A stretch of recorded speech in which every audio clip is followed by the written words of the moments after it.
I know what companies are kicked out. If I have two companies who's doing the same shit, and one is now already integrating the journey with AI, not knowing exactly how to do it. Yeah. Where do I invest my money? This one or this one? The company says, let's wait a bit. Yeah. It's going to pass. Too early. Too early. Yeah, but the money goes, if I need to invest, comparable companies, that one or that one, I know where I put my money. Yeah, and course. That's how 50% of the companies get kicked out of the stock market, out of the top of the stock market. That's what I'm saying. In this society, for the efficiency of your value chain, sometimes it's in your B2C of your relationship with Constein. Yeah. Almost always it's in the efficiency of your business chain. Yeah. And if you don't adapt to that, you see it happening in Belgium. Casa, Macro, broke, the one after the other, because they didn't adapt and they had the time. And for me, like the car industry, it took 10 to 15 years. They had the time. So I think it's criminal.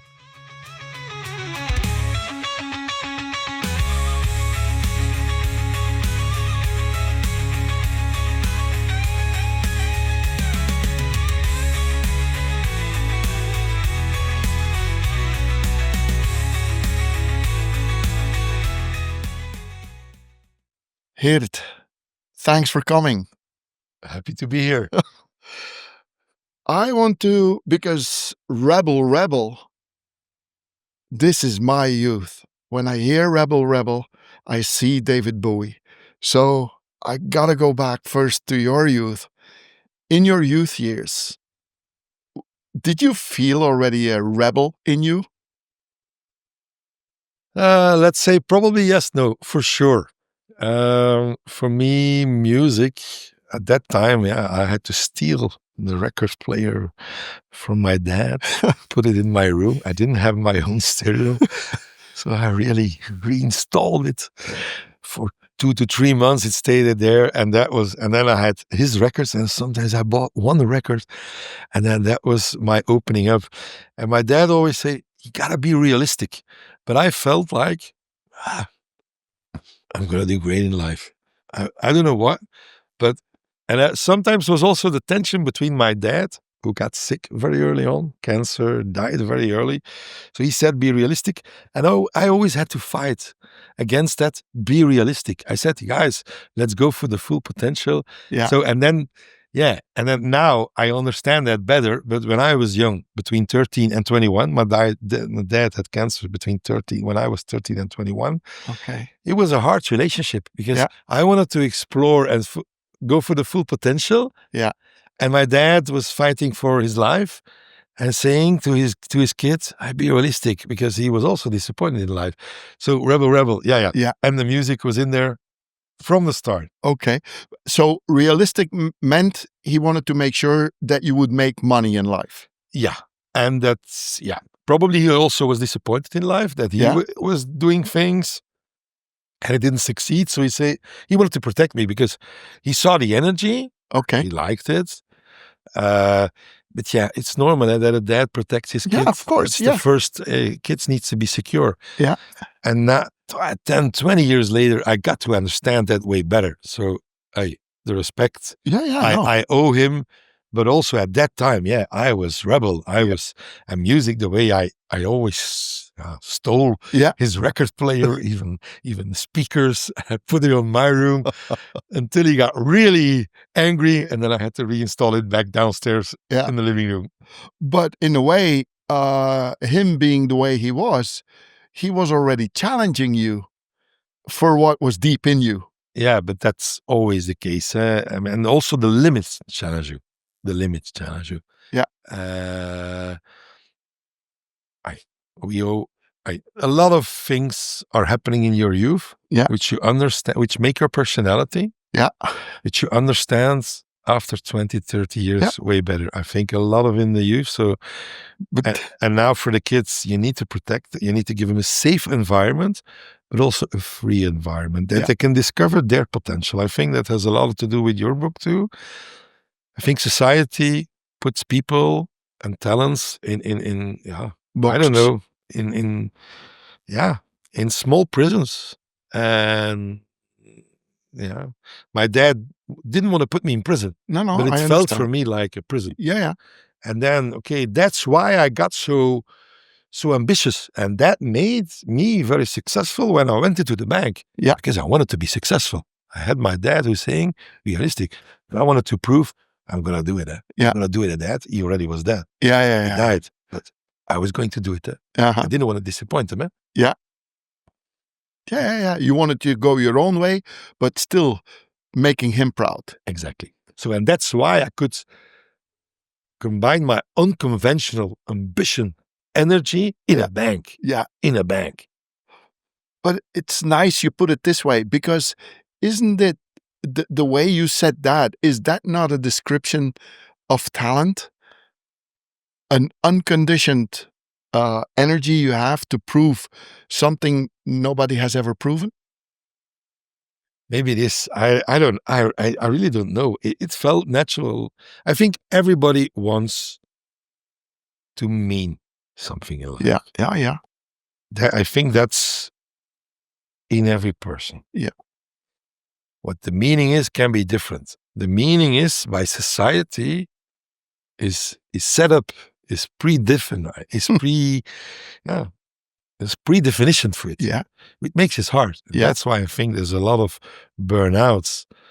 I think there's an HR crisis going on. A lot of people are not happy in their job, in their life, because they want to live the preset definition of life, which is hard. Yeah. I mean, forget it. I mean, it doesn't, that's not freedom. And that's why Rebel. I mean, when then the publisher asked me to write a book about digital, I said, yeah, okay, but it's also going to be about music. Yeah. And then David Bowie in 1999 was the one who saw internet coming and said, internet is a new rock and roll. I would be in the internet now because I wanted to change stuff. I wanted to have impact. Yeah, that title, I said, this is what I could do in Belfius. Yeah. For Gemeentekiet Dexa Dan Belfius, which was almost magic. But it's also where the stress is of a lot of people in the company. Yeah. If you don't get the context anymore to liberate your talents, like I had, like I got the opportunity, I think it's hard. Mm-hmm. We're all a bit rebel, eh? Yeah. But if I can just go back one step, because you talked a little bit about your youth, how you were some sort of a rebel to prove that you could do stuff in my way, in your way. But then between that and having a significant position in the bank and what you're doing now, can you explain a little bit how, so that the listeners and the followers can kind of understand a little better what big jumps you made? The first job is by accident. I mean, there was a dad from a good friend of mine who was in the board of that bank, and he said, we need this kind of guys. So we knew each other of being friends, and we studied, and we were rebel. And the dad said, yeah, I want to have that style of managers. So as a young guy, I started in that bank. And for 25 years, I did my way there. But what happened was, a few times, I got almost sacked. Because, in my behavior, I found things normal. Doing things was not normal in the bank. And then I got protected by some people who said, no, guys, it's a young guy. Hey, take the energy, take his talent. Let's protect him. Let's guide him a bit. But what was then very remarkable was that, I got about 5 mentors in these 25 years. Your boss needs to be your mentor. Yes, exactly. That's maybe the most important job of a manager, of a boss, which has been diluted over the years. So I got protected, I got directed, but with the full potential. And what was that happened that after 3 to 4 years, I was still young and we had major transformation. I was doing very well in my region. I was regional director, and compared to the others, I was doing very well. And so they said, you can come to Brussels. So the talent was seen. And that again, and so as a young guy, I was always younger than the other guys. And that's how I made career. Every 3 to 4 years, there's a bigger change, bigger and bigger change. And then in 2011, the bank got bankrupt, was nationalized. I was in the crisis committee. So the biggest dramas you can have. Yeah. But I already an experience of 15 years in the bank. And then, that was my major career step. Then I was responsible for the branches. But at the moment where nobody wanted to take the responsibility because everybody was down, below zero mental. We were bankrupt. Our image was down. And the branches, all the people were really underground. I said, this is my time. That was in 2011. I stopped at the bank in Belfius in 2021. And these 10 years after that big crisis were my big moments. 5 years of managing the branches and 5 years of digital. Yeah. You see, where the need for the bank to innovate and to find different ways after the crisis and in digital, new things, nobody knows how to do it. The potential was there. Yeah. And that's why I'm saying when I'm telling the story, it was also by accident there was the crisis and that my talent was there. Accident and synchronicity, they're close to each other. Right? In music, you play that note, this is an opportunity. In fact, that's life. But life is not lived like that anymore. No. So for me, because some people saying, isn't it a pity that you stopped at Belfius? No, because the culture was changing. Yeah. That rebellious ambition, potential was not possible anymore. I didn't feel well anymore. And then after other thinking, like this book, a publisher say, write a book about digital music. Guys, when I stayed at Belfius, there was never that book, Rebel Rebel. There was never that keynote. There was never that conversation. But I want to stress the opportunity of the crisis was for me then I was prepared for 15 years then, and then I got to the board, to the highest level, but also with the need that the company should reinvent themselves in a digital way. Nobody knew how to do it in mobile. Yeah. Like now, nobody knows how to deal with AI, but it's there. Yeah. So you should find talents and find a way to get through. After the crisis, also the branches. We had to find a way to regain trust, to do some savings, to make sure that there was a new bank that could stand out of the old bank. You see? So the opportunity was there. Yeah. That was... Yeah.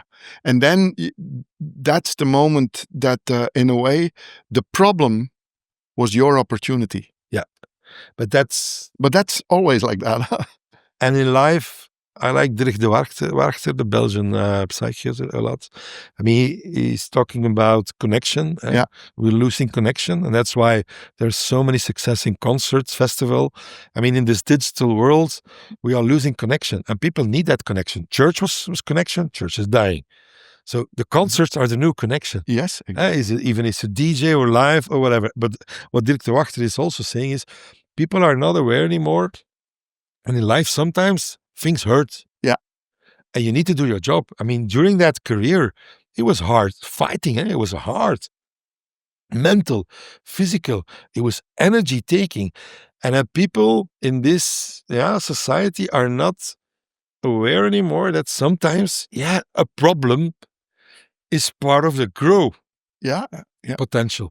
If you now look at David Bowie and all the 25 hits he played, a lot of albums were no success, with no hits. We forget that. But imagine his uncertainty. Yeah. He puts his soul, his talent into an album. It doesn't do that. No. What he thought it was going to do. See? And then sometimes something happened. And that's, if you look at now at the lyrics of Rebel Rebel, it was for LGBTQ, transgender. Yeah. Under pressure, about burnout in the 70s. It's more actual than ever. Yes. Changes. I think the changes after the song was made with digital and everything in society still happening. So you see these songs that came hit because it was also in sync with the need of society. Heroes. Again, heroes. Everybody wants the hero for a day. Yeah. See? So that's why I also think that these hits, that these songs are great hits. He has made great songs that never were a hit. Moon Age Daydream, fabulous song. It was never a hit. And then you have that. Sometimes things become a hit because it's really pure in link with society. Today, Lola Young, Messi. Why did it break all the records? Life is messy. Yeah. Accept that. was a good song, but also very in sync with the need of society. Yeah. In a way, what you were saying about suffering and pain, Pink Floyd made Comfortably Numb, huh? Exactly. But so many songs. And then Wish You Were Here. Wish You Were Here. About the death of their founding band member. Guys. Yeah, get goosebumps. So you see, in that problem, I mean, we need to accept that life is always also challenging. Yeah. And then that the solution is also in the connection. Talk to people, find creativity in the people, and then you get your full potential. Yeah. But here in society, the governance should help me when I'm sick, when I'm pensioned. Guys, I think the government is way over his league, is doing too much. Yeah. People should do more in their connecting environment, in their family, in their connection. And that society has lost. Yeah. And that's why there's a reason. I mean, there's no more music in our ears than today. Yeah. 200 years ago was only live concert. You had to go to a live concert. Since the records, rock and roll came big, and now digital, it's on TikTok. There's so much music in our ears. And concerts, live concerts, are exploding everywhere in the world, not only in Belgium. Yeah. Rio de Janeiro, Lady Gaga, 2.5 million people. 2.5 million people, 2 hours. Yeah. See what I mean? So people, the connection is needed, and the struggle, accept that, to make your full potential live up, like I could do in Belfius and for digital. And after the crisis, being responsible for the branches, because that was a huge problem. Yeah. How are we going to deal with mobile, and how are we going to deal with the fact that we gone bankrupt? Yeah. Is the way you approached the rebuild in the bank, is that based on what you felt about music? The fact that I used music in that was also by accident. Let me tell you a story. In 2011, so the bank was nationalized in September. And we didn't know how we were going to regain trust with customers, but also with their own people. And then somebody idea, I am a music lover, and there's always music for life in Flanders, like actions for good cause. And then we started doing that. We did a concert in the Ensemble Belgique. There were 40 actions, and we made the highest amount, and I gave that to the house and to the presenter. And then year after year, the first Stairs for Life, climbing up the stairs at the Belfius Tower, was then from 2011. Okay. So all these actions then, and then came records, because the people needed it. People needed to regain trust and confidence. We are doing good shit. Hey, we did shit, but we are also just normal people. Yeah. And I also remember the record I asked for. So after giving the check of all the actions, I chosen the song of Depeche Mode. People are people. People are people. People are people. Yeah. Why are we so mean to each other? People are people. Yeah. And then every year, so now there was a good causes, and it's still in the DNA of that bank, that's doing stuff, not just commercial, not financial, which is the classic mission of a bank, was got in there. So I used music. And then when in 2016, so every year there was, at the end of the year, time for good causes, all actions were done in Flanders, in Wallonia, which was cool. But then in 2016, I became chief digital officer. Okay. And people were afraid. The branches were then afraid, because they said, if Geert with his energy is, let's say, also talent and potential, he's going to do it, shit, what's going to happen? Because it's like now with AI. When digital comes, people are afraid. Yes. Like now we know. It's there. That's logic. It was in the beginning with internet. Yes. There, it was with mobile there, and now it's with the AI. So it's history repeating itself. And then I said, okay, now I'm going to do a roadshow for 4,000 people. And we did it with Michael Check doing a drummer, the drummer from Milking from Netsky, with a mashup of Daft Punk, all songs about music, and to bang them really in their heads. And the roadshow was, you ain't seen nothing yet. And by accident, the week before we did the roadshow, David Bowie died. And we integrated David Bowie into our mashup on a Sunday night in a hotel just before the roadshow. Again, synchronicity. Yeah. And then we did a lot of stuff with Lost Frequencies. Are You With Me? We were developing so fast on the smartphone that the people in the branch could not follow the speed of what was in there. They had to convince the people it's good. You can use that, but it went too fast. So, and then we made an app and we called it Are You With Me? Are You With Me? And there was a guy, Lost Frequencies, who started his career with the first single of that, and then we sponsored that. And the guy gave one of the free concerts in the Ancien Belgique we organized for all the digital ambassadors. So I used music, my passion, in professional life, and I abused it a bit. Yeah. But I was not aware. I was not aware.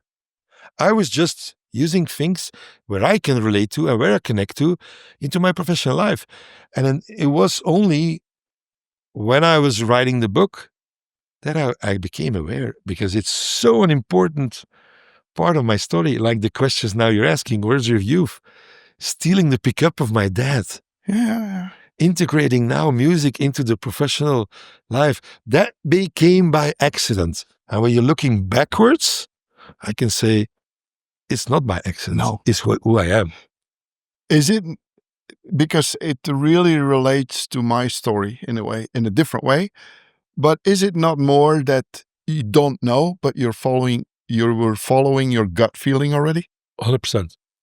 100%. And I think that's what's now missing. Yes. Also because the context is not given anymore by the companies, that people can follow their context. People are engaged to do a job. But yeah, the full potential, and if you compare it with instrument players, with artists, if they're not playing up their full potential, you're missing a lot. And are they willing to stay? There are very hard numbers of Harvard Business University today about HR crisis. Yeah, I know. 50% of the people don't speak up in their companies, because they say, I mean, they will not be taken care of. Their comments and feedback. I mean, you can play instrument, you play a very good guitar, but in the context of our band, you only play half of your capacity. Yeah. Wow. Are we going to make a great band? No. So, and it's not Belgium, that's a Harvard number, so it's worldwide. Yeah. And then you see it's even higher numbers. About 70% of the people say office politics, like the silos, the divisions, are really a struggle, an energy taker for people. And for me, that silo organization, like the finance team, the distribution team, the sales team, the marketing team, you don't make music like that. It's like, that's the drummers together, the bassists together. You don't play music like that. No. And see, so that classic organization put into the whole world's companies, capitalistic companies, is not in sync with what people really need. Okay, you need to be directed, as I need to be directed. Yeah. In my first job, not to get sacked and whatever, but also with enough freedom. And I think that there's a big responsibility also in the human resources, in the management of the companies, not giving enough space. It is not 100% space. Your company has a mission to be done. Yeah. But the mission is also to get to use the maximum of your potential.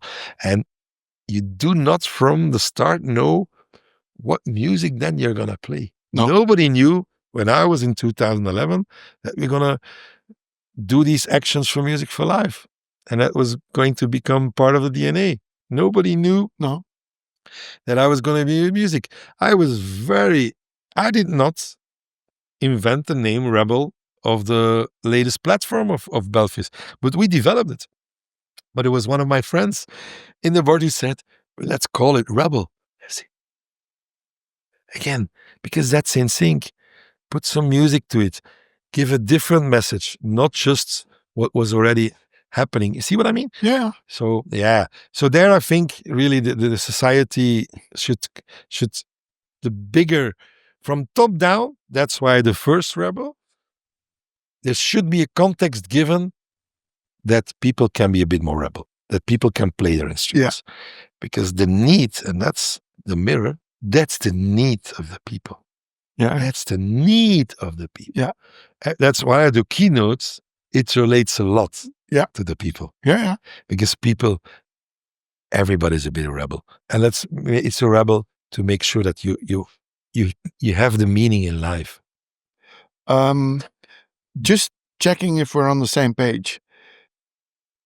Can I say it this way, that everybody has a rebel in him when he or she is in the talent zone? Yeah. I think when you're not, then I think there is some sort of a human reflex to follow, to be protected. Yeah. Protected. Yeah. Close down. Yeah. But if you are really in your talent zone, then you want a certain freedom, or you want to break out. Yeah. And that means you are a rebellion at that moment.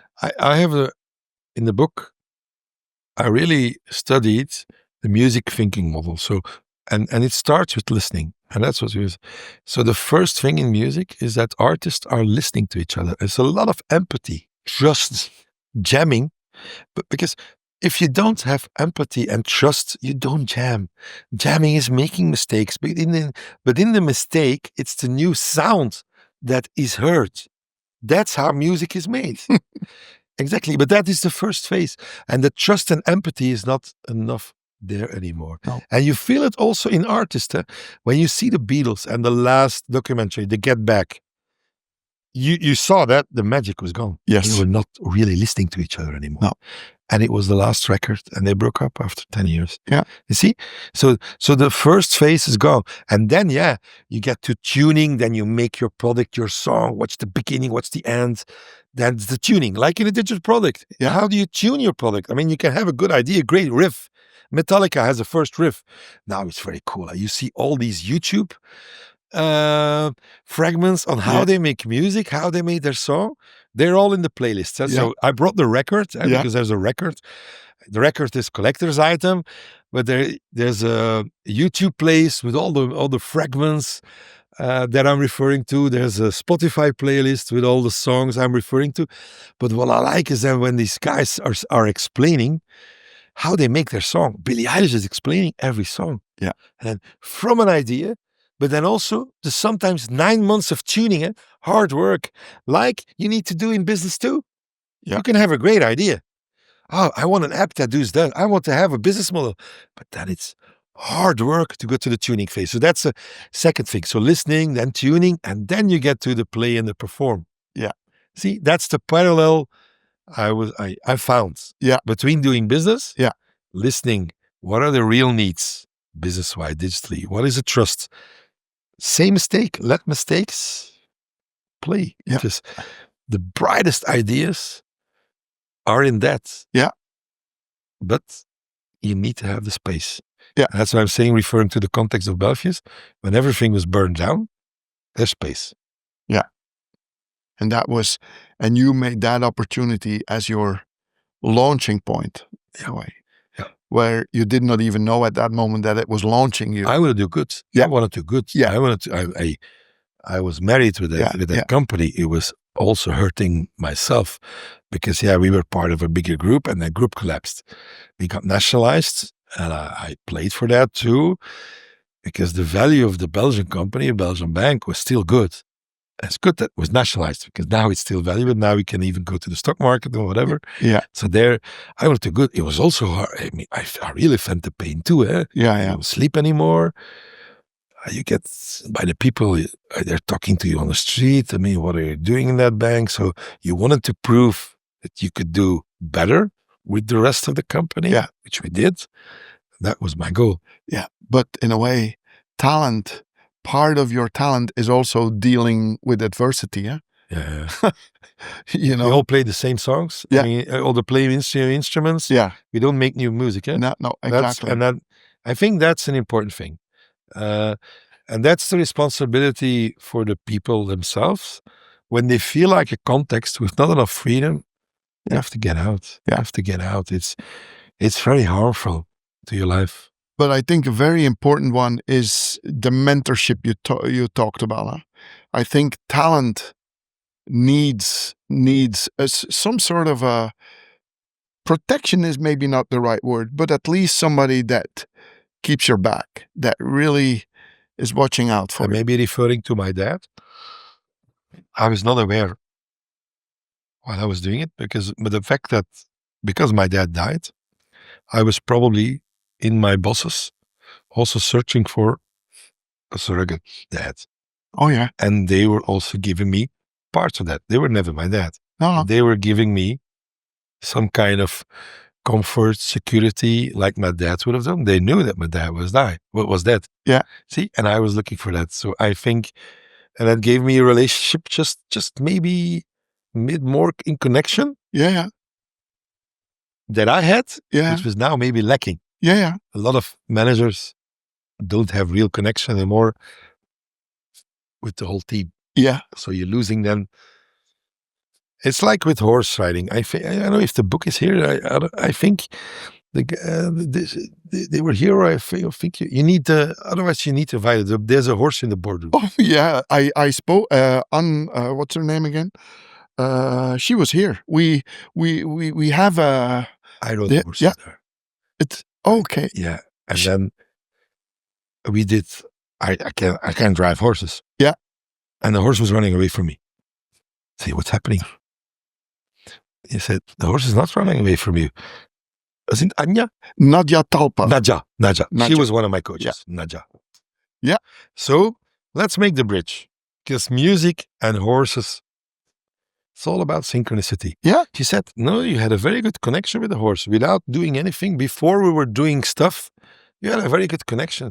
But then when I asked you to do something with the horse, you were way too brutal, way too direct. You lost synchronicity. You lost connection. If you lose connection, you can do nothing with a horse. No. And the horse was jumping really to the next field. And that happened 4 to 5 times. I say, you have to find you. But the horse came back. So the connection was there. So I have like the feeling of connecting with people, I think. And then, I think it's a very good analogy with it's what may be happening in teams. Never lose the connection. Never lose the connection. Because if you lose the connection, you can do nothing with the horse, with the team, whatever. But that's a hard balance. I also had to learn it. But I never forget what Nadia told me. Yeah, no, she was here. And it was because of the title that I wanted to read the book. I did read the book and I said, I got to interview her. Yeah, wonderful story, but it's so true. But it's also about synchronicity. Yeah, like in music. I mean, and you can play false notes. A driver and a horse, they make faults. But that's also a new journey start. I want to go that way. I want to go that way. Now faster, now slower. So that's the balance. Yeah. So I think what I'm writing about Rebel in the book is comparable to what she's reading about. We need a horse in the boardroom. Well, and we see what you're writing is the same. Yeah, yeah. And we see it daily with our 2 therapy dogs. It's the same thing. Same, eh? Yeah. Villa Samson. But it means, and that's what I'm saying, there is information technology before language and before IT.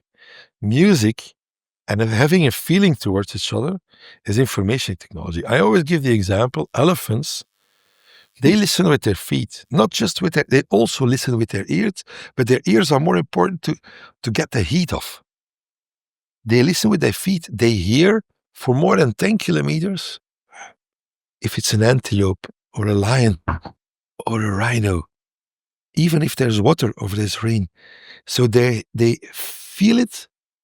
And these sounds, they feel it. And everybody's saying in communication strategy, like, the verbs, the words are only about 7 or 10% of the communication. It means that the rest is also information technology, but we don't use it. Yeah, no. So language became after that. So there is something in music. There is something being in contact with each other, with animals, which is also information technology. But harder to describe like a language. A language is words, sentences that another one can decode. Yeah. How many languages are in the world? About 200, but it's codes. Afterwards came IT. So, but the way of dealing with animals, dealing as human beings in between each other, using that stuff to be creative, to be connective, be creative. There was creativity before there were computers. Yes. People had to survive and adapt to the changes of that time too. Yeah. It was war, the Middle Ages, whatever. That was also, now it's a lot of changes because of IT. Yeah. But guys, for centuries, people adapted also without technology, Yeah. and without language. Exactly. With information. So that's what I mean. There's a lot of value in that, but the fact that it's not describable, makes it like less tangible. That's the feeling I have. Maybe that'll make some people unhappy. You say describable. I would say it. But decodable. Yeah, decodable. You're right. But I think it became because they tried to get everything in systems, not teachable. Because in teaching, you can make that as a system. Yeah. Do you understand? Yeah. So, and because if you think about it, a youngborn, I mean, once you start teaching language, we say that what you put in your hand is a glass. We call it a glass. So in a way, it's an understanding we make. But it's if a code. the kid, we give it a code. we give it a code. But when you're 3 months old, you don't know, but you learn. Yeah, that's nice. You know, and there was language, there was information technology that you were exchanging before you used language. Yeah, exactly. That's what I want to say. Yeah. Because I talked about that with 2 psychologists in Villa Samson, because one time there was an autistic kid that came in, and really it's still it's a lifetime experience for me. The kid, I was looking at the kid like, how the hell can I get in contact with you? Okay, my dogs that never saw an autistic kid, Kashmir, got along with him right away. Believe this or not, 15 minutes in, they were walking with each other. In sync. And the kid was brabbling some things, but these 2 understood each other. So it proves your point. I bought all the books in the world about the impact of music on our brains, neuroscience, and on management. And in not one of the books, it was really described of what it's doing. Some are really very close, but it's never decoded. And that's, so that's what I you don't have to convince me by that. So it means that information technology, before language, before code, is there. And that's why I wanted to write the English book, because I said, this is my place in the world. Yeah. I'm passionate about music. I believe in the magic of creating stuff together, creating environments where they're creating. I'm enjoying that all my life in concerts. I go to concerts every 2 weeks. And I saw the link, how I'm using it in my career, and I will inspire the world. My book was first in Dutch and French, but I want to give that message a place in the world. I don't know how the book is going to be successful. Yeah. For me, it's loose. I don't care.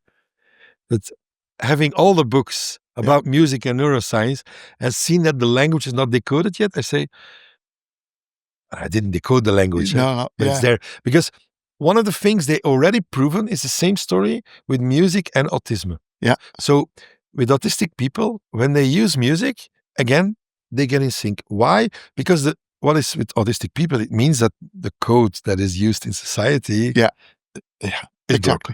is broke. Yeah. There's something wrong. Yeah. It doesn't mean the other code is broke. Yeah.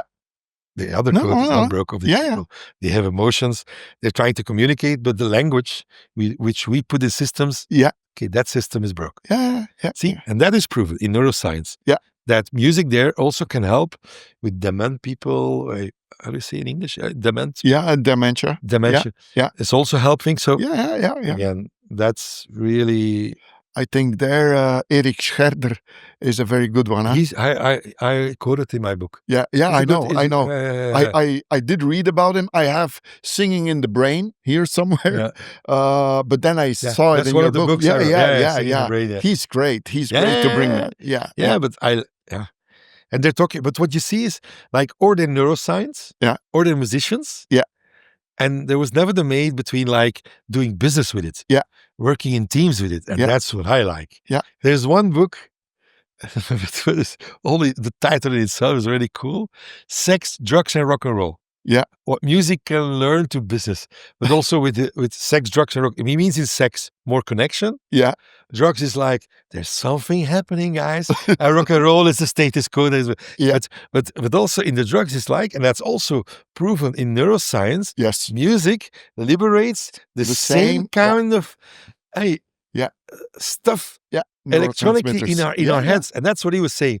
But with the title "Sex, Drugs, and Rock and Roll," Yeah, I'm like, not sure. well. So for me, Rebel is still it's my sex, drugs, and rock and roll. Yeah. No, but it's so true. It's so true.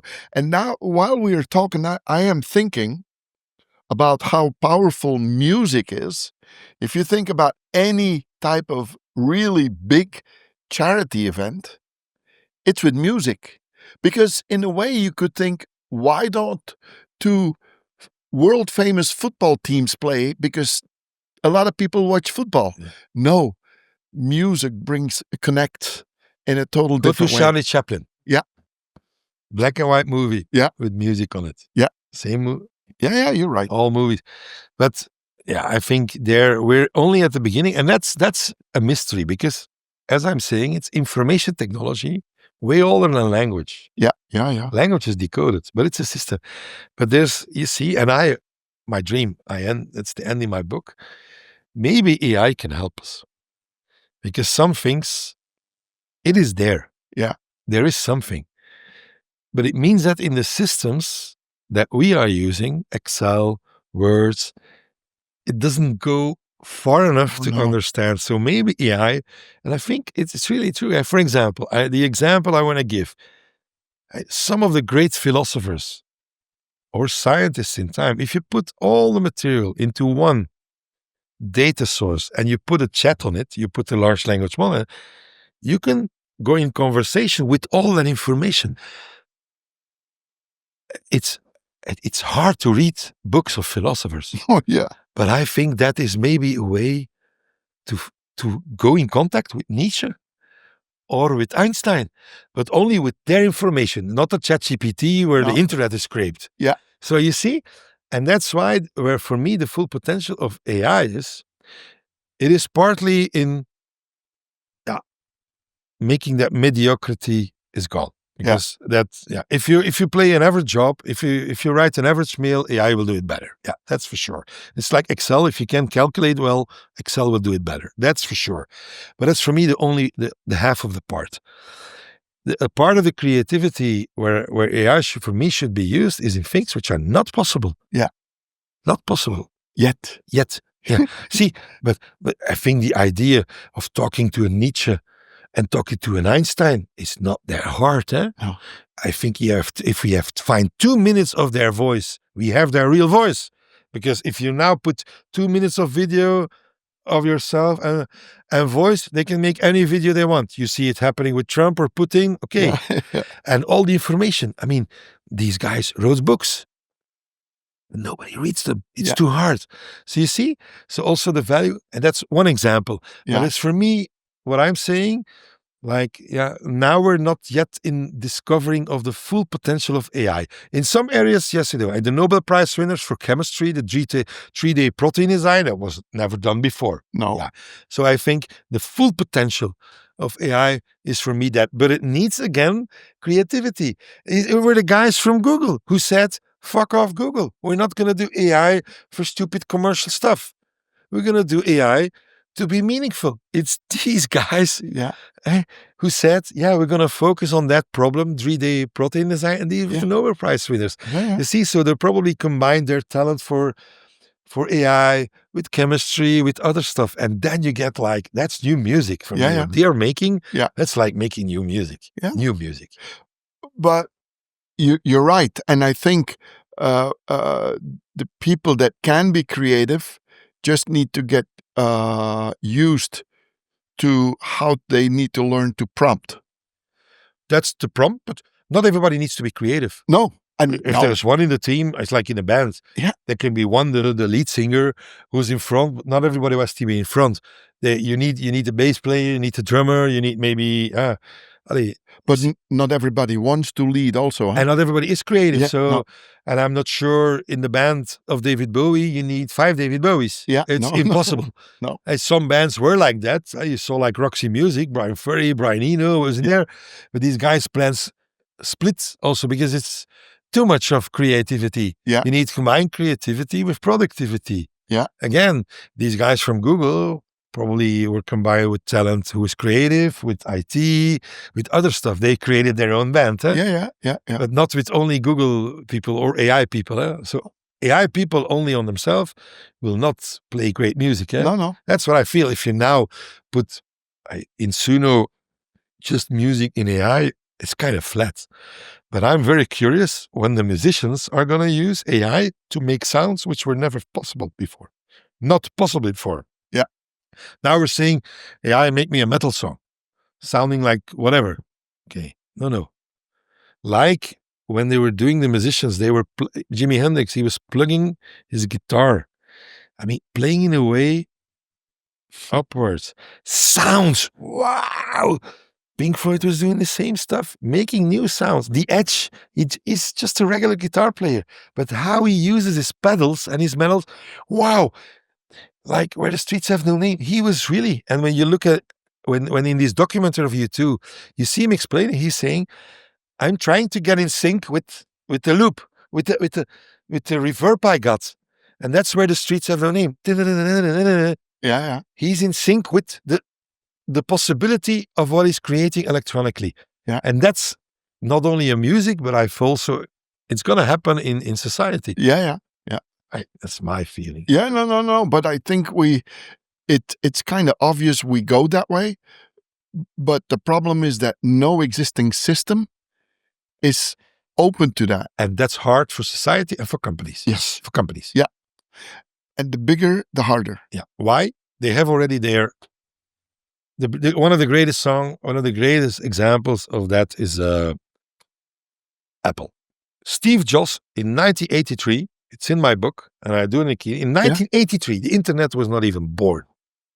He's saying the efficiency between putting things on a CD, 01, shipping the CD to the other country, going to the shop, buying the CD and putting it in a machine who decodes it again. I don't know how we're going to do it, but never going to do it. We need a radio station where you can hear it and then you can download it in 1983. Apple was also bankrupt. And then they made iTunes. After all the illegal downloading, was the only legal downloading system, iTunes. And then they got a big company. They got cashed, one of the biggest company. Wait. Then they didn't go to streaming. They were protecting their old revenues. It were other companies. And now the Apple Music. Fuck off, Apple Music. Way too late. And that's also, I think, a good example for every industry, the car industry. I mean, Toyota was making hybrid models before Tesla. Yeah. And you see in 2008 saying, the Roadster of Tesla shot into the moon on David Bowie Space Oddity. But even 20 years later, they're still struggling, guys. It's because of companies, want to protect their old value, like Apple with iTunes, and they didn't move to streaming. Yeah. So you see, that's what I'm saying. I mean, Musk is a strange guy, so let him go to Mars, but let's respect him for what the potential he can take from technology. He did it with PayPal. He did it with space. He did it with Tesla. He's now doing it with the Starlink network. Do you really think he knows anything from space and from electrical cars? Now he does. And for networks in space? No. And that's what I'm saying. With technology, everybody's new. The Beatles, they could not read or write music. It's in my book. George Harris saying, nobody could read or write music. It's with technology. Nobody knows how to play with AI. Like when you have a guitar, nobody is born with guitar. No. Even the Beatles know. I mean, the question is, do you take it? Do you take the guitar? Do you take the technology? Are you playing it with a band? And are you making new music? Like the Edge is doing it. And that's what I'm saying. We need a bit of David Bowie. We need a bit of Elon Musk into the companies. Because otherwise, they're really playing risky games. Mm-hmm. Sustainability of the company is in danger. Yeah. But now, in a way, you are giving that as some sort of a message to companies. But I think it's as much applicable to us normal people, what I mean with that is we need to do kind of the same thing in our talent zone, right? We're Because talking about systems. Yeah. Company is a system. A human being is a system. exactly. So there's part of the system that protects. Yeah. There's part that wants to do meaningful stuff and discover the Yeah. potential. Yeah. Fully agree. That's why I'm saying to people who are not in a context where they can develop their full potential, it's harder when you get 50, 55, because then you have the feeling, there's not a lot of things possible anymore. It's not sure that I mean, your story life, but I stopped at Belfius when I was 50. So what? The book came. Yeah. I mean, you think that things are certain in life until your pension? Who the fuck put the pension down there? Yeah. It's life. In the meantime, there's life. I mean, what if there was no pension? What if see what I mean? And then that's the liberty you need. If you don't feel well to get your full potential in life, forget pension. Yes. Forget it. I don't know who put it. It's nice that we have the social security. It's great. But if that limits that during life, you can only live in contexts who are a cage. Yeah. Wow. Yeah. It's a hard price to pay. Yeah, no, exactly. Well, I'm 67. So what I say is it's great that the system is there for those people that need it. I'm just against the thing that you have to be in the system in a way. You know what I mean? It's like there is no reason that I can think of why I need to retire. I want to do things. I want to share. Yeah, but it's also created by the system that people who are sacked or don't have a job anymore after 55, they're never going to be used in companies anymore. That's part of the system. Yeah. Guys, that experience, 25, 30 years, it has value. The fact that value has been put away, you need it in bands. Yeah. You need it in bands. That's why a lot in technology, which I like, a lot of the technology ecosystem, that's different from the capitalistic ecosystem. Yeah. You see these first generation investors who got rich on it, they are funding the next generation. It's happening in the States in extreme ways with all these billionaires.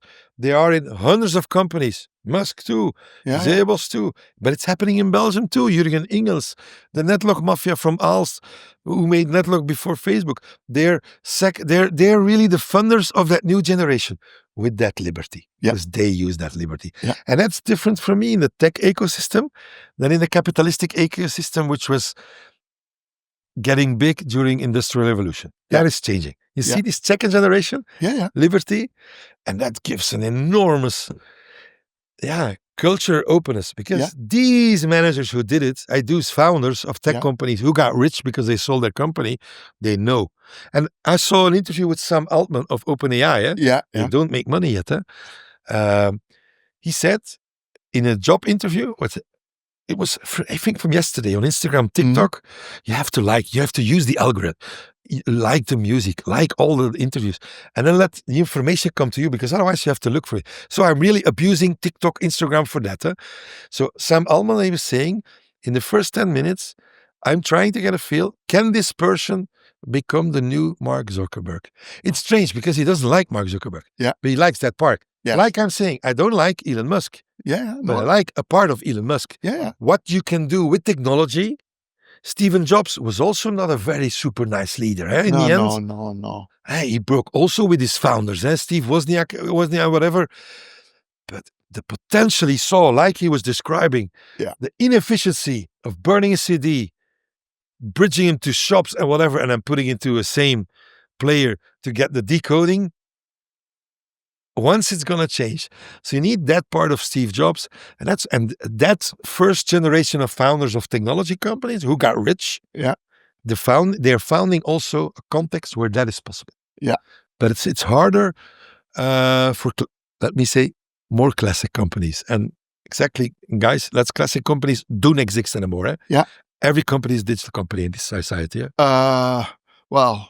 Are you sure about that? Because I still think that there's a lot of companies that think because they can send their invoices via email that they're digital. That's stupid. That's why I start the book with the first episode with the first, I call it side of an album. Yeah, The book is like 4 sides, like yeah, the album. Yeah.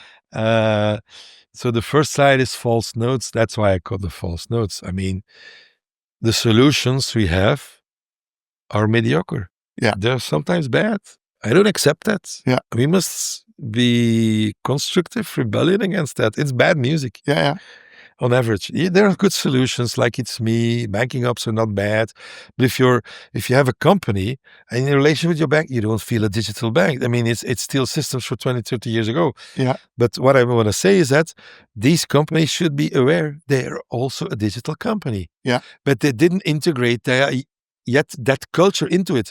And they're playing with fire because it's said that every stock exchange, like Bell 20, but also in New York on the stock exchange, so top 500 companies, every 10 year, 50% again kicks out. It's still the case, eh? Yeah. I know what companies are kicked out. If I have 2 companies who's doing the same shit, and one is now already integrating the journey with AI, not knowing exactly how to do it. Yeah. Where do I invest my money? This one or this one? The company says, let's wait a bit. Yeah. It's going to pass. Too early. Yeah, but the money goes, if I need to invest, comparable companies, that one or that one, I know where I put my money. Yeah, and course. That's how 50% of the companies get kicked out of the stock market, out of the top of the stock market. That's what I'm saying. In this society, for the efficiency of your value chain, sometimes it's in your B2C of your relationship with Comstein. Yeah. Almost always it's in the efficiency of your business chain. Yeah. And if you don't adapt to that, you see it happening in Belgium. Casa, Macro, broke, the one after the other, because they didn't adapt and they had the time. And for me, like the car industry, it took 10 to 15 years. They had the time. So I think it's criminal. I think it's really criminal. Sometimes we feel like Zuckerberg, Sam Altman, Elon Musk, they're criminals and they have some kind of behavior which I don't accept. And we cannot accept. But I think a lot of corporates are also having criminal behavior, not going for the sustainability of the company and integrating the need of HR, the need of the people to put the full talent and let them play their instruments, and putting really that creativity into the journey of digital and now AI. Uh-huh. Yeah. If you let me lose, sorry. No. I agree 1,000%. And I even want to come back on your elephant. Yeah. What you were saying, you said that the elephant uses his feet much more to listen. Yeah. But think about this. If you see a big company as an elephant, you have the head of the board of the company, the head with the ears. Yeah. And you have the feet, the people on the ground. Isn't that similar where they feel what's going on, but it's not getting up there? I think it's ignored. I think it's known. It's ignored, not knowing how to deal with it. Yeah. Because it's a kind of vulnerability that you have to accept. Yeah. That you don't know yet. Yeah. But like I did not know, how will I make the connection with the horse? Yeah. But it's going to happen. If you open up the vulnerability, it's going to happen. And I think then bringing it back to the nice music. Metaphor also, but you're just thinking saying, about you it. were doing the dogs. I was doing the horses. Yeah. There is more in life that what's put in paper than the communication that is said. I think a lot these, if the managers are still in connection with their companies, they know it. Exactly. If they don't know it anymore, then there's a real problem. And that's, for me, a big problem. Yeah. That's in the one step beyond the latest chapter. I think there's a lot of responsibility in the non-executive board of directors who accept CEOs because they make a lot of profit. Capitalistic monsters. Yeah. They accept behavior that's decreasing. Eh? Yeah. Toxic behavior, still there. Yeah. They accept behavior that's not acceptable or behavior to people that's not acceptable and not putting the sustainability of the company first place. Yeah. The first role of a non-executive board directors is making sure the sustainability of the company in the long run is guaranteed and they delegate to the right person. Yeah. The CEO makes that strategy together. And that's the collaboration between non-exec. So I think a lot of companies are not playing that game very well. very well. Let's be honest. Yeah. And you see it in happening because the money is there. Bad behavior was accepted. Yes. Is accepted still. Yeah. And even if somebody with bad behavior could score high financially, it was okay. And also, I think, with the sum of the salaries, I'm not against the high salaries. Also in tech, these guys got rich, they're refunding it. But if you're on 4 years, you can earn more money than you can spend in your life. If you even live wealthy, you get disconnected as an elephant. Yeah. Your head gets disconnected from your feet. If you play the metaphor. Yeah. And then it's too much. I think these people need it. I don't care if you pay monkeys. Everybody, if you pay peanuts, you get monkeys. So you need to pay well. Yeah. But then you need, as a board, non-executive, you need to make sure you get a connection between the head and the feet of the company. Yeah, and there I think there is a wrong approach of that type of system as well, because if you think about it now, the war for talent. In the beginning, the war for talent was kind of solved. We will pay more, or we will give extras. But I mean, in a way, now they start to understand that talent obviously want to be paid well, but they want to have something that helps their future. So they want to have a growth system. And in the past, that was not there. So in a way, the system is totally crooked. And the high wages were based, because of the companies themselves, on just that. Can I relate with two things? There's a lot of information, but you need to take the time and it needs to get to you. Harvard. I'm a big fan of Harvard Business Review. It was one study that was saying, okay, COVID made us work at home. We lost part of the connection with work. Some companies are saying we need to go back to work as a team and collaborate. It's normal. But there was one of the latest Harvard studies who said people don't want to come back anymore because they said it's more for the company than for the thing. So the balance is not right. It's in the mental contract, like it's not in balance. So it's against it. I like that one a lot. So, and then there was another one coming, but I forgot. So because what you mentioning about? Sorry, that's creative people. I know. You get. The thing I was saying is that in a way that the high salary payment is just a compensation. Cause of, yes, compensation. Yeah. For me, education. Now there's a war for talent for education. We don't find teachers enough. But guys, these people are put in an extreme system of education. Of course. This is the lesson. Okay, you need to direct it. I mean, I'm not sure you can live into it. Me neither. And then there was fraud. I mean, I worked 25 years in the bank. You don't steal. So fraud is over the limit. Yeah. Like in cycling or whatever, over the limit. So there are limits, ethical limits in any job. So like in the medicine, pharmacy. No, it wasn't the pharmacy. In the starting, the entrance exam to go for a doctor. There was an AI fraud. Okay, it's normal. They get kicked out. And they're saying the solution is pen and paper. Yeah. In the meantime, you got neuroscience in oncology.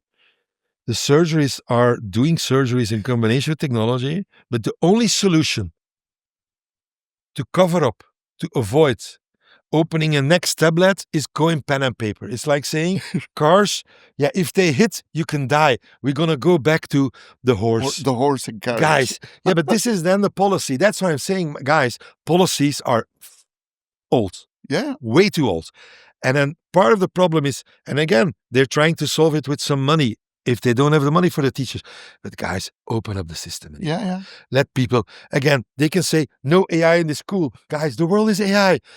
Let them discover and go on a journey. And you will find creativity in the teachers, which also is needed. And guys, we're still educating our kids with a book. And okay, a Chromebook next to it. Guys, let's be honest. You went to university, you did school, me too. I did not go always to class in university. You didn't either. But we made our life. I know a lot of the entrepreneurs I know didn't go to school, didn't even succeed. And these are the entrepreneurs who make these fucking big companies. So it shows for me the system also in education. Yeah. Okay, you don't find the people anymore. Look at the system. Yeah. It's part of the system that is broke. I mean, this is all cool. But as I'm saying, nobody reads all these books. No. It's not even in music. I heard a study, I saw a study where they're saying 95% of the music you bought, You never listen. listened. It's the same with books. but maybe video opens up. Maybe if it's conversational, like I was saying, Einstein or Nietzsche, yeah, you will discover more. That's what I'm doing. I'm rediscovering music from the past. How Pink Floyd is making music, the sound system, even the Grateful Dead. 600 speakers. I did not know the band. They made their own speaker system.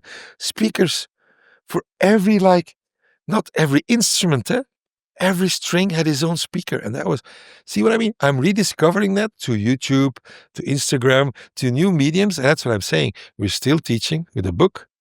You should fill in pen and paper. Yeah. Sometimes you can use Chromebook. And that's the way. And if we don't find the people, the teachers in the system anymore, guys, that part of policy should also be, but what should then be put in place new, that's hard. And then also politics, they like to keep what's there. Of course, yeah. But yeah, you're so right, because at the end of the day, I think it is about putting talent in the place where talent can shine. So in education, there's enough people that are very good teachers, but because of all the system things, they don't want to be in that system. If you go back to your youth, and I ask you, can you talk about the 2 teachers that made the biggest influence on you? Most probably you can talk for an hour and maybe you forgot what they were teaching. Yeah. You just learned because of the personality of the people. Yeah. For me, for me that it's landing in my journey of life, like everybody has a journey in life. My dad died, I go for career. I also had that struggle. Do I stay with that company so long? I found Dalai Lama and the search for happiness. I got a lot from that book. Happiness is like the real goal of the journey of life, and then how you should find happiness and whatever. But then I got a coach at Belfius. We got a lot of coaching. I had a lot of coaching, like with the horses, with Adja, but also with Jean-Claude Lecoyer. I'll never forget it. Said the real mission of a company should be to develop the full potential of all the people. And it's set, and it's stream, but it's hard work. Yeah. Again, it's a good idea. Listen, we learn each other. We listen. It's a good idea, but it's fucking hard tuning to get it to get the companies. But in fact, that's what's really the mission. And then I think a lot of the diseases, and from a company's perspective, and from a from the people perspective, can break down, and that freedom can. I think happiness in life, and it's a different definition. It's not, but I think happiness. Everybody's looking for happiness. Yeah, of course. In Gaza, it is everybody's looking for happiness. Yeah. Definition can be different. It can be different with the Islam, Hindu, Asia, Latin America. I don't care. But for me, that was the conclusion.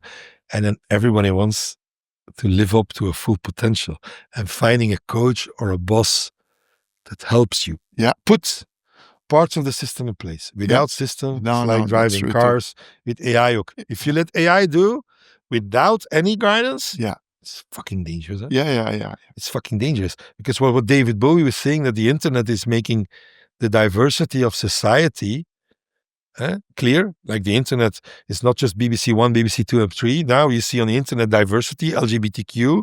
With AI, it's the opposite. You get one answer. But who is saying that one is the answer? Yes. The answer of Putin, Trump? I don't know. You see? So that's also a risk of AI. Yeah. Getting the one answer. So the evolution the internet gave the last 25 years, maybe it's... And you see it there. People who only listen to Twitter, Trump is the value. Yeah. So diversity is at risk. Yeah. So non-regulate, there needs to be regulated. The way Europe has done it, like first regulate and then innovate. That we're going to pay a huge price for. We're going to But in America, it's like we don't regulate and we innovate completely. That's also there's also huge prizes. You saw it. Now there's again. Somebody died. Okay. But guys, now it was a politician. Let's be honest. Do you know how many school shootings there are in the US a day, a year? I think this year there are over 200 already. Exactly. Yeah. It's 600 a year. Yeah. 2 a day. So it's not by accident. No. That now it's a politician. Yeah. Why would it only be happening at schools? Yeah. It's not by accident. Yeah. The society is like that. Let's be honest. Yeah. So if you don't regulate, it's like with guns. Okay, this is the price you pay. Like with AI. So you need a system. If I was lucky that I could find my unconventional way of, my creative way of being with music in a system. And then I got 4 or 5 mentors who used me at full potential, like the rock and roll, the rebellious, the good bosses I had. They said, they let me jump up front because they knew, we're going to test it. But they covered my ass. Huh? Yeah. If they didn't cover my ass, I would never jump. No, that's of course. Yeah, that's where it is hard to be vulnerable, because if you do not feel that your ass is covered, you don't do that. You don't. It's you're not dangerous. You're not an idiot. It's dangerous. Yes. You are not an idiot. Yeah. It's tricky. Yeah. If you know that the elephant, if the lion is there, you don't jump. No, exactly. No. And that's. And you need that trust, empathy, collaboration, like musicians are listening. You see it. I like when Nick Cave is playing, Nick Cave, you can find when he released the latest album, Wild God, spiritual. Yeah. If you see Nick Cave, spiritual, his music is hard, but it's on another level. You can see where he makes his music, and he's like saying, it's very open. They can make wrong mistakes. You see them making mistakes, but in these strange sounds, these are the songs he made. Yeah. Because that's not, again, Into My Arms or a song he made. And he's saying that. Yeah. Into the liberty of playing a false note. Yeah. There's new music. Yeah. And you need, and then when he was then releasing his new album and said, this is how I made Wild God, it's like gospel in it. And then when you see his violin player jumping, playing guitar on his violin, guys, that's See what I mean? Yeah, and then the spiritual part, and then you feel like a lot of people are going to concert, hard music, and Nick Cave. Yeah, he plays for 60,000 people with such a hard music. People need it. Yeah. People need it. That information technology. Yeah.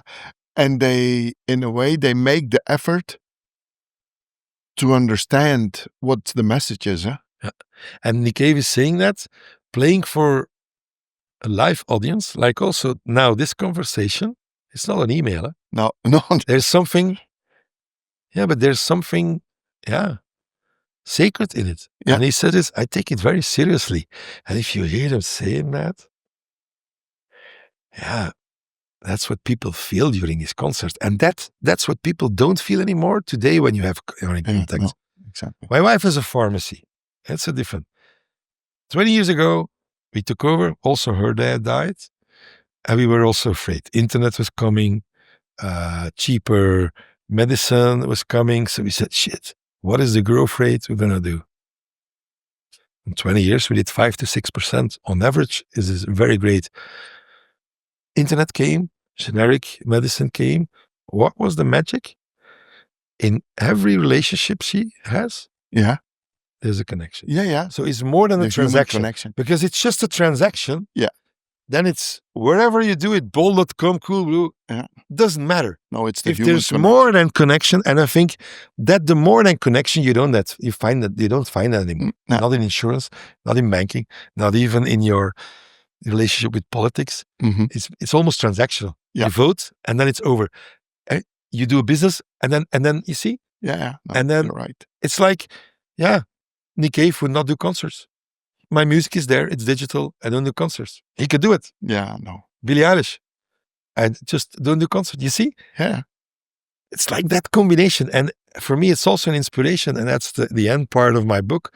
Performance and life should also learn from what artists are now doing. These concerts, they are now incomparable 20 years ago. Yeah. But I think a lot of the human service today is comparable with the service of 20 years ago, but Yeah. not in my wife's pharmacy. Now she's vaccinating. She was coming at home at noon before I went here. Yeah, some of our clients was dying, and they ordered some medicine for the last weeks, and it went harder. But Barbara said they called me as one of the first to stop the medicine, but they also wanted to Have the contact. speak Yes. to somebody. And Human that's part connection. of my value. So the first line of zorg, how do you say it, of is the pharmacy has increased. Yeah. It was the priest in the Healthcare. past, was the doctor. Now not enough doctors anymore, so you don't enter anymore. See, that has a lot of importance. That's what I'm saying on my scale, because also for smaller companies, they're saying, okay, you do talks for big companies, but also for small companies. What you need to do digitally, you need to do it. Mm. And well, not mediocre. Well, because another company is doing it, Yeah. and it's going to pass you. And if you add the human part to it, even local business. No, you're right. And that's like in music, you need digital radically. There's no way around it. It's going to integrate in society. It is happening. Older people know it, younger people know it, but it will never replace The human connection. not just the words. No. The synchronicity, the information technology that's in this conversation, that's in the conversation with my wife, that musicians have when they're playing. It's milliseconds. Yeah. But not decoded yet. No. Maybe we decoded a part of it today. Geert, thank you so much for this wonderful conversation. You made it possible. But Thank you so much. It was great. With great pleasure. Thank you.